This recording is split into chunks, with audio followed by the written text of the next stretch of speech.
നിലമ്പൂരിൽ പരാജയം ഉറപ്പിച്ച മട്ടാണ് UDF ക്യാമ്പ്. ഞങ്ങൾ തോറ്റു, ഞങ്ങൾ ഇനി മത്സരിക്കുന്നത് കൊണ്ട് കാര്യമുണ്ടോ? ഞങ്ങൾ നിർത്തിയ ആര്യാടൻ ഷൗക്കത്ത് എന്ന സ്ഥാനാർത്ഥിക്ക് ജനപിന്തുണയില്ല, അത് ഞങ്ങൾ തിരിച്ചറിയുന്നു. ഞങ്ങൾ മണ്ഡലത്തിൽ ഉയർത്തിക്കൊണ്ടുവന്ന ആരോപണങ്ങളുടെയൊക്കെ മുനയൊടിഞ്ഞൊടിഞ്ഞ് പോകുന്നു, ഒന്നും നിലനിൽക്കുന്നില്ല. അപ്പോൾ നിങ്ങൾ ചോദിക്കും, എന്തൊക്കെ ആരോപണങ്ങളാണ് മുനയൊടിഞ്ഞു പോയത്? ഒന്നാമത്തെ ആരോപണം എന്തായിരുന്നു?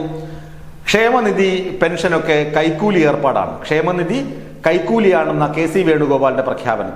അത് അവിടെ ക്ഷേമ പെൻഷൻ വാങ്ങുന്ന ആളുകളെ ഒക്കെ അടച്ചാക്ഷേപിക്കുന്ന തരത്തിലായിപ്പോയി എന്ന് UDFന് തന്നെ തോന്നി. അതുകൊണ്ട് അവർ അതിൽ നിന്ന് മാറി നിന്നു. UDF തന്നെ കുഴിച്ച കുഴിയിൽ UDF തന്നെ വീണു. ക്ഷേമ പെൻഷൻ കൈക്കൂലിയാണെന്ന് പറഞ്ഞു, ആളുകളെ പ്രീതിപ്പെടുത്താൻ പിണറായി സർക്കാർ ഇപ്പോൾ ചെയ്തതാണെന്ന് പറഞ്ഞു. പക്ഷെ 100 രൂപയും 200 രൂപയും കൊടുത്തുകൊണ്ടിരുന്ന സ്ഥലത്ത് നല്ല തുക, ഒരു മാന്യമായ തുക ക്ഷേമ പെൻഷനായി നൽകാൻ ഇടതുമുന്നണിക്ക് കഴിഞ്ഞു. അതിന്റെ കുടിശ്ശിക ഉൾപ്പെടെയാണ് ഇപ്പോൾ തീർത്തത്. അത് നിലമ്പൂർ തെരഞ്ഞെടുപ്പ് പ്രഖ്യാപിക്കുന്നതിന് മുന്നേ തന്നെ കുടിശ്ശിക വിതരണത്തെക്കുറിച്ച് സർക്കാർ പറയുകയും ചെയ്തിരുന്നു. അപ്പോഴാണ് KC വേണുഗോപാൽ കൈക്കൂലി പണമെന്ന് അടച്ച് ആക്ഷേപിച്ചത്. ആ ആരോപണം പൊട്ടിപ്പാളിസായി. അത് കഴിഞ്ഞിട്ട് കൊണ്ടുവന്ന ആരോപണമാണ്, ആ ആരോപണത്തിൽ കഴമ്പില്ല, വിജയിക്കില്ല എന്ന് മനസ്സിലാക്കിയപ്പോഴാണ് ആ ജിത്തു എന്ന കുട്ടിയുടെ മരണമെടുത്ത് ആയുധമാക്കാൻ നോക്കിയത്.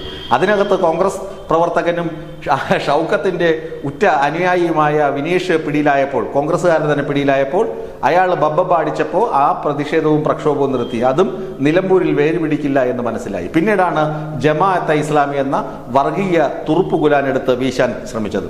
അപ്പോൾ ദാ കിടക്കുന്നു, വീണിതല്ലോ കിടക്കുന്നു ധരണിയിൽ. ഞാൻ പലപ്പോഴും ഉദ്ധരിക്കുന്ന കവിതയാണ്. ഇങ്ങനെ VD സതീശനും സംഘവും ഭൂമിയിൽ മുഖമടിച്ച് വീണുപോയി. കാരണം എന്താണ്?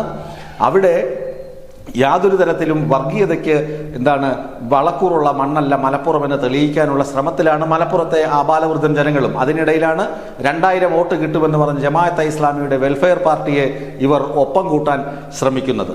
വെൽഫെയർ പാർട്ടിയെ ഒപ്പം കൂട്ടരുതെന്ന്, അല്ലെങ്കിൽ ജമാഅത്തെ ഇസ്ലാമി തീവ്രവാദ രാഷ്ട്രീയം മുന്നോട്ട് വയ്ക്കുന്ന ആളുകളാണെന്നും മതരാഷ്ട്രവാദം മുന്നോട്ട് വയ്ക്കുന്ന ആളുകളാണെന്നും 2014 കേരളം ഭരിച്ചിരുന്ന മുഖ്യമന്ത്രി ഉമ്മൻചാണ്ടി, അദ്ദേഹത്തിന്റെ ആഭ്യന്തരമന്ത്രിയായിരുന്ന രമേശ് ചെന്നിത്തല, അവരുടെ ആഭ്യന്തര മന്ത്രിയും ആഭ്യന്തര വകുപ്പ് ഹൈക്കോടതിയിൽ സത്യവാങ്മൂലം നൽകിയിട്ടുണ്ട്. ഒപ്പം ജമാഅത്തെ ഇസ്ലാമി പുറത്തിറക്കിയ 14 പുസ്തകങ്ങൾ നിരോധിക്കണം എന്നും ഇവർ ആവശ്യപ്പെട്ടിട്ടുണ്ട്. അങ്ങനെ മുൻ നേതാക്കൾ അല്ലെങ്കിൽ മുതിർന്ന നേതാക്കളുടെ യാതൊരു പിന്തുണയുമില്ലാതെ VD സതീശന്റെ ഏകപക്ഷീയമായ തീരുമാനമായിരുന്നു ജമാഅത്തെ ഇസ്ലാമിയെ അസോസിയേറ്റ് മെമ്പറാക്കി UDFനൊപ്പം നിർത്തി സീറ്റ് ധാരണയൊക്കെ ആക്കി മുന്നോട്ട് പോകണം. അപ്പോൾ അവരുടെ വോട്ട് മുഴുവൻ കിട്ടും, അവരുടെ സോഷ്യൽ എഞ്ചിനീയറിംഗ് മുസ്ലിം സമുദായത്തെ മുഴുവൻ സ്വാധീനിക്കുമെന്നാണ് VD സതീശൻ കരുതിയിരുന്നത്. അങ്ങനെ VD സതീശൻ ജമാഅത്തെ ഇസ്ലാമിയെ ഉറ്റ ചങ്ങാതിയാക്കിയും തോളോട് തോൾ നിർത്തി പ്രവർത്തിക്കാൻ കൊള്ളാവുന്ന സംഘടനയാക്കി മാറ്റിയെടുത്തപ്പോൾ കോൺഗ്രസിനുള്ളിൽ നിന്ന് തന്നെ പ്രതിഷേധമുണ്ടായി. മുസ്ലിം ലീഗ് തന്നെ പ്രതിഷേധവുമായി രംഗത്തെത്തി. VD സതീശൻ കുളം തോണ്ടുകയാണ്, നിലമ്പൂരിലുള്ള ജയസാധ്യത മുഴുവൻ ഇല്ലാതാക്കുകയാണ് VD സതീശൻ. അയാളുടെ സ്വാർത്ഥതയോടുകൂടി പെരുമാറുകയാണ്. ഒന്നും കൂടി ആലോചിക്കാതെ എടുത്തു ചാടിയാണ് VD സതീശൻ പോകുന്നത് എന്ന മറുവാദം കോൺഗ്രസിന് ഉള്ളിൽ നിന്ന് തന്നെ വന്നപ്പോൾ ആ വിവാദവും കെട്ടടങ്ങി. അല്ലെങ്കിൽ ആ വർഗീയ തുറുപ്പുകുലാനും അതിൻ്റെയും 8 നിലയിൽ പൊട്ടി, ആ ചീട്ടും കീറി VD സതീശന്റെ അടപ്പ് തെറിച്ചു എന്ന് പറയാം. അങ്ങനെ അമ്പയെ പരാജയം, ഞങ്ങൾ പരാജയപ്പെട്ടു പോകുമെന്ന് ഉറപ്പിച്ചിരിക്കുകയാണ് നിലമ്പൂരിൽ UDFും UDF ക്യാമ്പും. അവിടെ വിജയം M സ്വരാജിന് തന്നെ എന്ന് UDF ക്യാമ്പ് തന്നെ പറയുന്നു. കാരണം കൃത്യമായ പ്രവർത്തനം, ആരോടും മൽപ്പിടുത്തത്തിനുമില്ല, ആരോടും വഴക്കിനുമില്ല. വികസന പ്രവർത്തനങ്ങൾ മാത്രം എണ്ണി പറഞ്ഞ് പിണറായി സർക്കാരിന്റെ കാലത്തുള്ള വികസന പ്രവർത്തനങ്ങൾ മാത്രം.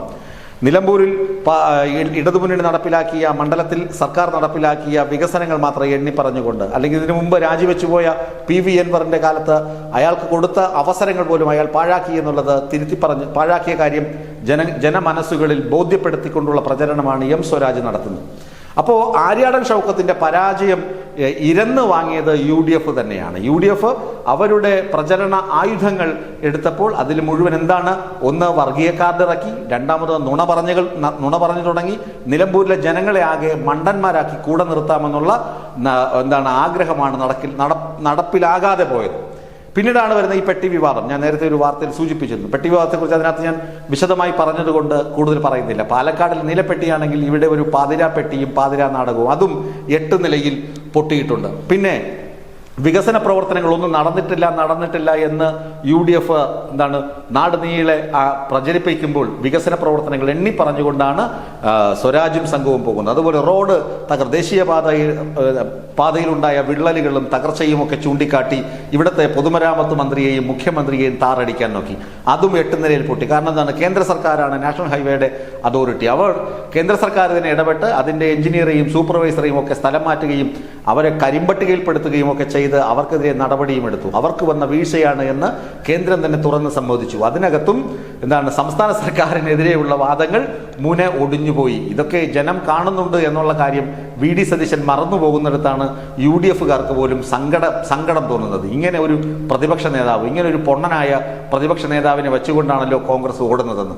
പാലക്കാടും പുതുപ്പള്ളിയിലും തൃക്കാക്കരയിലുമൊക്കെ കാറ്റ് അനുകൂലമായി എന്ന് വെച്ച് ഈ നിലമ്പൂരിലും കാറ്റ് അനുകൂലമാണ്, അതുകൊണ്ട് ഇഷ്ടം പോലെ വിതയ്ക്കാം തൂറ്റാം എന്നുള്ള ചിന്ത VD സതീശന് ഉണ്ടായിരുന്നു. പക്ഷെ അത് അസ്തമിച്ചു പോയി. കാരണം VD സതീശനും സംഘവും ഉയർത്തിക്കൊണ്ടുവന്ന ആരോപണങ്ങളുടെ മുന ഒടിച്ചുകൊണ്ടാണ് ഇടതുമുന്നണി സ്ഥാനാർത്ഥി മുന്നേറിക്കൊണ്ടിരിക്കുന്നത്. അത് മാത്രമല്ല, ആ ആരോപണങ്ങളിൽ ഒരു ഇഞ്ച് പോലും വാസ്തവമില്ല, ഒരു തുള്ളി പോലും വാസ്തവമില്ല എന്ന് ജനങ്ങൾ തിരിച്ചറിഞ്ഞു കഴിഞ്ഞു. അതുകൊണ്ട് VD സതീശന്റെ മണ്ടത്തരങ്ങളും അല്ലെങ്കിൽ പൊങ്ങച്ചവും നിലമ്പൂരിൽ വിലപ്പോവില്ല, കപട ന്യായങ്ങൾ വിലപ്പോവില്ല, കപട പ്രസ്താവനകൾ വിലപ്പോവില്ല എന്ന് ജനങ്ങൾ പറഞ്ഞിട്ടുണ്ട്. അത് തന്നെയാണ് നിലമ്പൂരിൽ UDFന്റെ പരാജയത്തിന് കാരണമാകുന്നത്. UDF അവിടെ 8 നിലയിൽ പൊട്ടുകയും സ്വരാജ് അവിടെ വെന്നിക്കൊടി പാറിക്കുകയും ചെയ്യുമെന്നതിന് ഉത്തമമായ ഉദാഹരണമാണ് ഈ ആരോപണങ്ങളുടെ മുന ഒടിഞ്ഞതും ജനമനസ്സുകൾ സ്വരാജിനൊപ്പം ചേർന്ന് അയാൾക്കൊപ്പം മുന്നോട്ട് പോകുന്നതുമായ കാഴ്ചകൾ.